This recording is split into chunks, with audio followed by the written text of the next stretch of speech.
Hello everyone, आप लोगों का स्वागत है हमारे यूट्यूब चैनल पे। आज के क्लास में हम लोग पोएट्री प्रोज सेक्शन का एक मोस्ट इम्पॉर्टेंट चैप्टर पढ़ने वाले हैं, जो कि आपके एग्ज़ाम के पॉइंट ऑफ व्यू से बहुत ही इम्पॉर्टेंट है। और मैं आपको ये जो ऑब्जेक्टिव पढ़ाने वाला हूँ इस तरीके से बताऊँगा कि आपको यही मतलब क्लास में ही पूरा ऑब्जेक्टिव समझ में आ जाएगा। और आपसे रिक्वेस्ट है कि आप पेन और पेपर लेकर के बैठ जाएं और जो भी आपको हार्ड वर्ड लगे उसको नोट कर लें। नोट करने के बाद उसको रिमेंबर करें और रिमेंबर करने के बाद क्या करें, बार बार जो है ना ऑब्जेक्टिव को सिर्फ रिवाइज़ करें, सिर्फ वीडियो को 2x पे करके देख लें। और जिस तरीके से मैं आपको बता रहा हूँ पिछले कई वीडियो से, यदि आपको हमारी वीडियो सच में अच्छी लगती है और सच में आपको इस चैनल से कोई ना कोई बेनिफिट है तो आप हमारे वीडियो को लाइक और चैनल को सब्सक्राइब ज़रूर करिएगा। और एक रिक्वेस्ट और है, आप अपने दोस्तों के पास शेयर ज़रूर करिएगा ताकि वो भी इस वीडियो को देख सकें। तो चलिए इतना देरी नहीं करते हुए, इतना इंट्रोड्यूस नहीं करते हुए आज का क्लास स्टार्ट करते हैं। तो आपके स्क्रीन पे पहला क्वेश्चन है, उस क्वेश्चन को पढ़ते हैं। आपके स्क्रीन पे पहला क्वेश्चन है आइडियाज़ दैट हैव, सही से यहाँ पे समझिएगा। एक मिनट थोड़ा सा वेट करना होगा मेरी जान, थोड़ा सा। आपके स्क्रीन पे पहला क्वेश्चन है कि एक minute sorry ideas that have help mankind has been written by. अब यहाँ पे समझिए, रिटन मतलब लिखा है। कई वीडियो में मैंने बताया तो रिटन मतलब होता है लिखा है। तो ideas that have help Mankind chapter ये किसने लिखा है? तो इसके लेखक का नाम है बर्ट्रैंड रसल। इसका आंसर हो जाएगा बर्ट्रैंड रसल। ऑप्शन डी बिल्कुल सही जवाब है। अब चलिए क्वेश्चन नंबर 2 की तरफ बढ़ेंगे। क्वेश्चन नंबर 2 आपके स्क्रीन पे है। क्वेश्चन नंबर 2 को आप देख सकते हैं। कहता है Bertrand Russell is the author of prose piece. अब कहता है बर्ट्रैंड रसल है किस प्रोज पीस का ऑथर है, किसका लेखक है भाई? तो ideas that have help Mankind का लेखक है बर्ट्रैंड रसल। इसका आंसर हो जाएगा ऑप्शन डी बिल्कुल सही जवाब है। अब चलेंगे क्वेश्चन नंबर 3 की तरफ। क्वेश्चन नंबर 3 आपके स्क्रीन पे है। क्वेश्चन नंबर 3 को आप देख सकते हैं। Bertrand Russell was born in, Bertrand Russell का जो है जन्म कब हुआ था? तो बर्ट्रैंड रसल का जन्म 1872 में हुआ था। 1872 में, याद रखिएगा, बर्ट्रैंड रसल का जन्म 1872 में हुआ था। तो इसका आंसर हो जाएगा ऑप्शन बी बिल्कुल सही जवाब है। अब चलेंगे क्वेश्चन नंबर 4 की तरफ। क्वेश्चन नंबर आप 4 देख सकते हैं, आपके स्क्रीन पे है।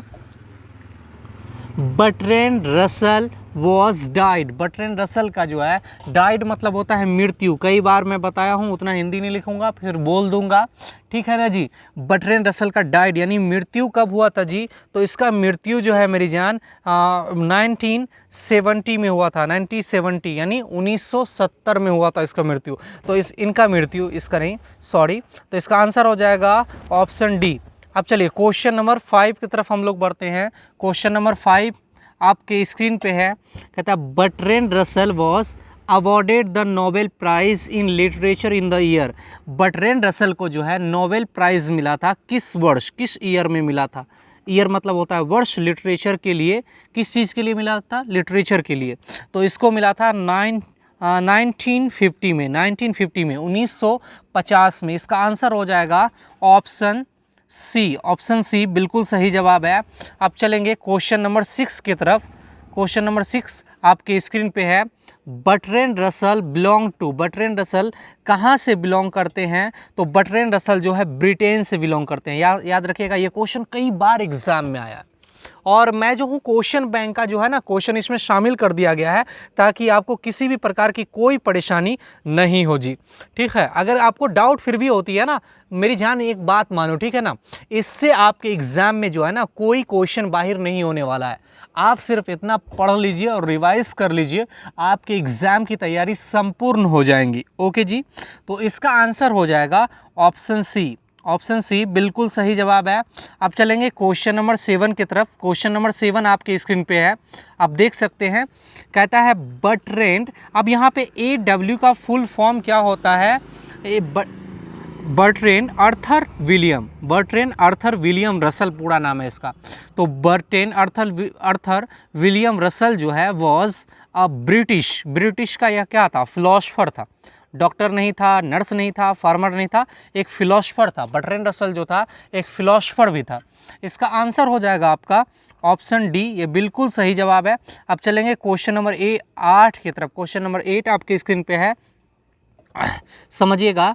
Bertrand Russell was also, Bertrand Russell क्या थे, एक पेंटर थे, ड्रामाटिस्ट थे, मैथमेटिशियन थे। तो एक जो है ना मेरे भाई याद रखिएगा, इसका आंसर आपका जो हो जाएगा मैथमेटिशियन भी थे। वह क्या थे, लिटरेचर भी थे, मैथमेटिशियन भी थे, फिलोसफर भी थे, ठीक है। तो याद रखिएगा मैथमेटिशियन। ये क्वेश्चन कई बार एग्जाम में आया है, यहाँ पे एक बार दिया गया है, लेकिन याद रखिएगा साइंस आर्ट्स दोनों के पेपर में है। आंसर हो जाएगा ऑप्शन सी, बिल्कुल सही जवाब है। क्वेश्चन नंबर 9 आपके स्क्रीन पे है, आप देख सकते हैं।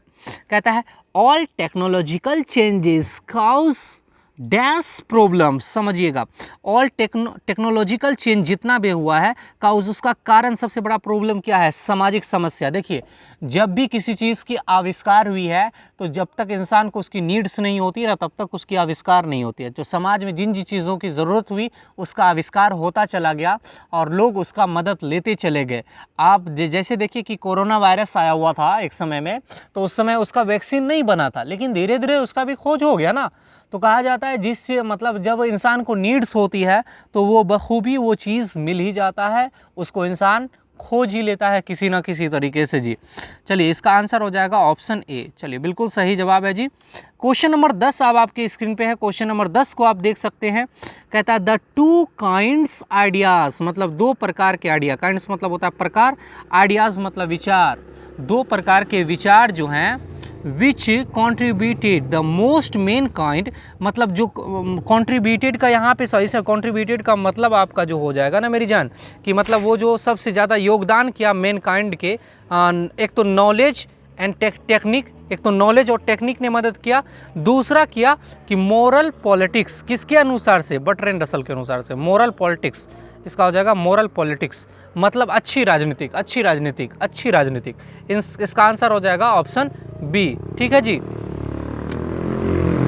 अब चलेंगे क्वेश्चन नंबर 11 की तरफ। क्वेश्चन नंबर 11 आपके स्क्रीन पे है, आप देख सकते हैं।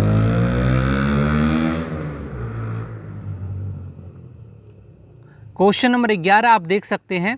कहता है the taming of dash animals made life much pleasant. सही से समझिएगा कि कहता है द टैम यहाँ पे समझिए, the taming of an dash animals, किस एनिमल्स को जो है ना, मतलब ये मेड मतलब बनाया लाइफ को, प्लेसेंट मतलब बहुत ही अच्छा बनाया लाइफ को, ज़िंदगी को बहुत ही अच्छा बना दिया था। टैमिंग मतलब होता है वश में करना, टैमिंग मतलब वश में, जब वश में किया गया डोमेस्टिक एनिमल, पालतू जानवर को।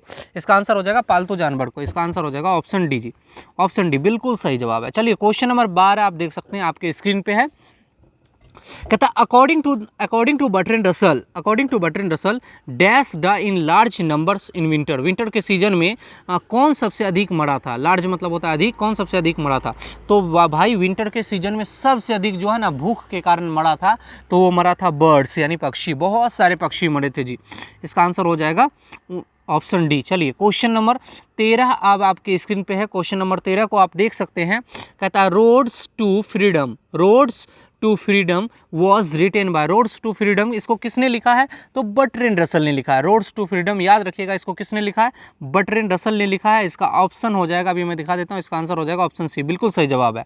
चलिए, क्वेश्चन नंबर 14 यानी क्वेश्चन नंबर 14 आपके स्क्रीन पे है, आप देख सकते हैं। Question according to the chapter मतलब अध्याय के अनुसार, अकॉर्डिंग मतलब होता है के अनुसार। देखिए, मैं इसलिए आप वर्ड नहीं लिखता हूँ क्योंकि आप सारे वीडियो को यदि हमारे पोइट्री सेक्शन का देख लीजिएगा ना, तो बहुत सारा हिंदी अंग्रेज़ी का जो है ना, आप हिंदी मीनिंग समझने लगिएगा, उसको पोइट्री की तरफ से देखना चालू करिए, आसान होगा। सबसे पहले मैं यही कहूँगा कि पहले आप लोग क्या करिए कि पोइट्री की तरफ का ऑब्जेक्टिव देखिए। पोइट्री की तरफ का ऑब्जेक्टिव देखने के बाद मेरे भाई, मेरे दोस्त, मेरे जीज क्या करना, फिर प्रोज की तरफ का आना। उससे क्या होगा कि पोइट्री का आसान है, कम ऑब्जेक्टिव है, ठीक है। तो जब आप उस तरफ पढ़ लेंगे ना, तो इस तरफ आपको पढ़ना आसान हो जाएगा। ओके ना जी। तो क्या हो जाएगा अकॉर्डिंग टू द चैप्टर, मतलब अध्याय के अनुसार व्हाट हेल्प्स मैनकाइंड, मतलब क्या मदद करता है मतलब मनुष्य का। तो जो आइडियाज़, इसका आंसर हो जाएगा आइडियाज़। आइडियाज़ जो है मनुष्य का ये मदद किया, इसका आंसर हो जाएगा ऑप्शन बी। चलिए क्वेश्चन नंबर 15 आपके इसकी स्क्रीन पे है। यहाँ पे क्वेश्चन नंबर 15 को आप देख सकते हैं सही से। कहता है सर्वाइवल ऑफ सर्वाइवल मतलब होता है अच्छे तरीके से फॉर होमोसेपियंस। होमोसेपियंस जो है प्राइमरली मतलब क्या था, मतलब पहला चीज़ जो ज़रूरत क्या था कि नेबर अ प्रॉब्लम एक समस्या था, मतलब कि सर्वाइवल मतलब होता है गुजारना, मतलब होमोसेपियंस यानी मानव जाति को जो था कि शुरुआती समय में ज़िंदगी गुजारना जो है ना आसान नहीं था, क्योंकि आग एक तो सबसे पहले मतलब सांप कीड़ा मकोड़ा का डर होता था, और दूसरा चीज़ क्या होता था कि बहुत ही ख़तरनाक जानवर सब होता था, उसका भी डर होता था जी। इसलिए पहले के लोग जो है ना ज़िंदगी जब गुजारा करते थे बहुत ही बैड तरीके से गुजारा करते थे। इसका आंसर हो जाएगा ऑप्शन ए। ओके, फिर यहां पे चलेंगे। According to Bertrand Russell which one of the following were not ideas prehistoric time. कहता है अकॉर्डिंग टू बर्ट्रैंड रसल, मतलब बर्ट्रैंड रसल के अनुसार विच ऑफ द फॉलोइंग, निम्न में से कौन, विच ऑफ द फॉलोइंग का मतलब होता है निम्न में से कौन, वर मतलब थे, ideas of pre historic time मतलब पुराने इतिहास के समय में कौन आइडियाज नहीं था। तो भाई इन्वेंशन ऑफ प्रिंटिंग टेक्नोलॉजी है ना, ये मॉडर्न हिस्ट्री में हुआ है, ये मॉडर्न समय में प्रिंटिंग टेक्नोलॉजी आया है, पहले के समय में नहीं था। तो जैसे देख लिए लैंग्वेज सबसे पहले बना, फायर की आग की खोज शुरुआत में ही हो गई, पशुपालन का मतलब टाइमिंग ऑफ एनिमल्स मतलब पशु को वश में करना शुरुआत में ही लोग सीख लिए, लेकिन प्रिंटिंग टेक्नोलॉजी उस वक्त नहीं आता। ऑप्शन डी जी, इसका आंसर हो जाएगा ऑप्शन डी।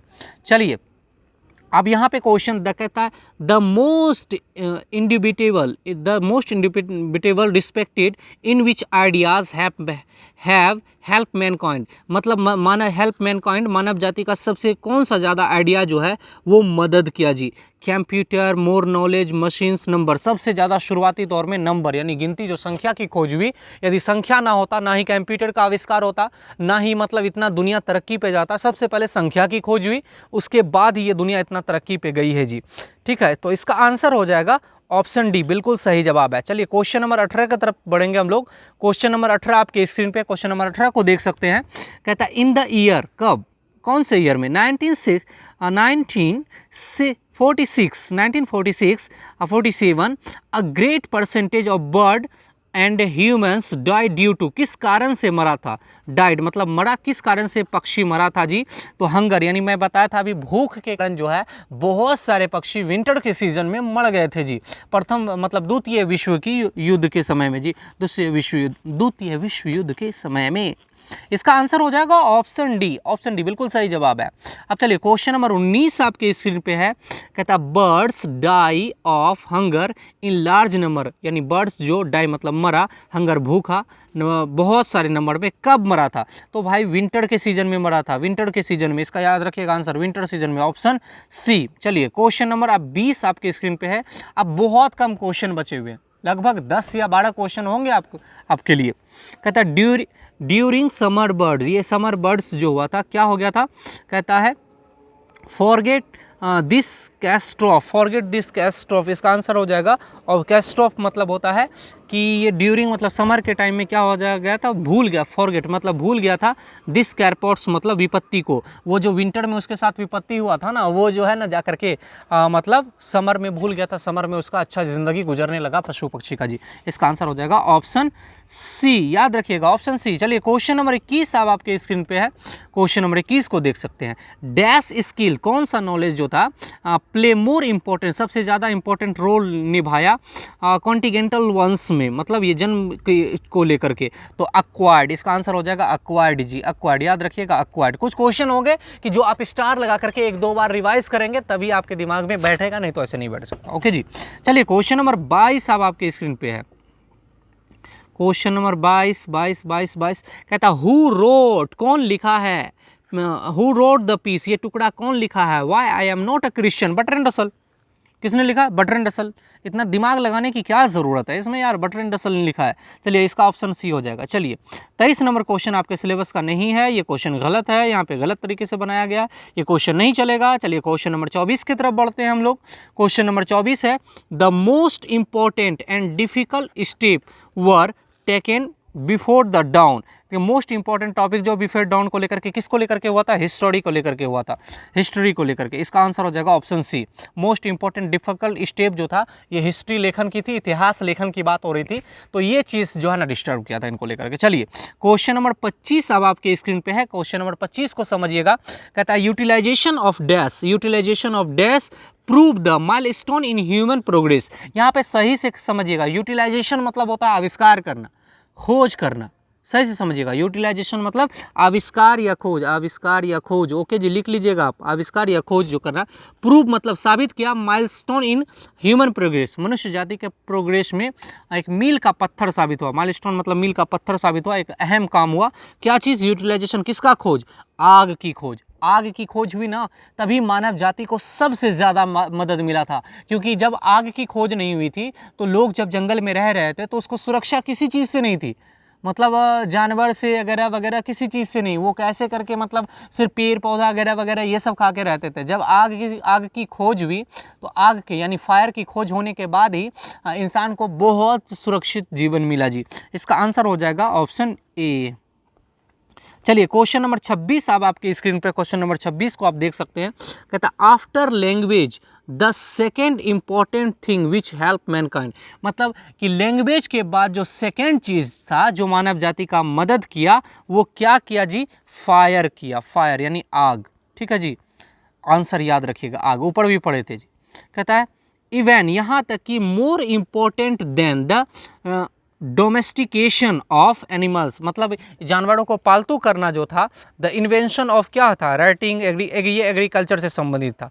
ठीक है, एग्रीकल्चर, एनिमल्स का एग्रीकल्चर से संबंधित था। इसका आंसर हो जाएगा ऑप्शन डी जी। चलिए क्वेश्चन नंबर 28 अब आपके स्क्रीन पे है। क्वेश्चन नंबर 28 को आप देख सकते हैं। कहता है सिविलाइजेशन टाउट, सभ्यता हमें सिखाती है, क्या सिखाती है?